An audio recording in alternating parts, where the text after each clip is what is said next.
Here's your daily dose of tech for today. Apple is proposing new terms in its legal dispute with Epic Games. The company seeks to charge up to a 15% commission on purchases made through external links within iOS apps. This move aims to establish a new fee structure for alternative payment systems, continuing a long-running industry debate. AI powerhouse Anthropic, known for its Claude models, is reportedly holding extensive discussions with investors. These talks are crucial for the company's future growth and competitive positioning in the rapidly evolving artificial intelligence landscape. Specific details on outcomes remain private. MSI has launched the Claw 8EX AI Plus handheld gaming PC, featuring a next-generation Intel chip. This new device aims to enhance portable gaming with advanced AI capabilities and an OLED screen. It marks a significant step for Intel's presence in the handheld PC market.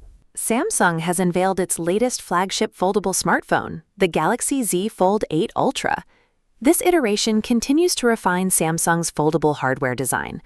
The company emphasizes its strong existing foundation, building on prior generations without radical changes, yet setting a new benchmark for premium foldables. The concept of establishing data centers in lower Earth orbit is gaining momentum.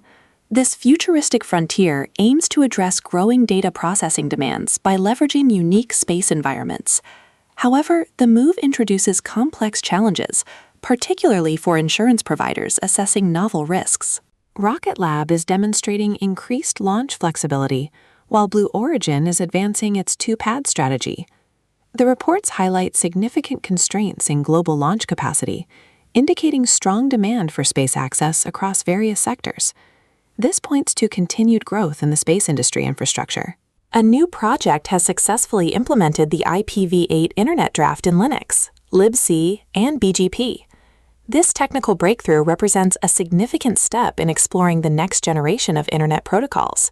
It could potentially impact how future networks route traffic and manage addresses. Ford is nearing completion of a $2 billion factory overhaul, specifically for its upcoming FMEV truck. The company anticipates prototype builds to commence in the first quarter of 2027. This significant investment underscores Ford's commitment to scaling its electric vehicle manufacturing capabilities. That's your tech for today.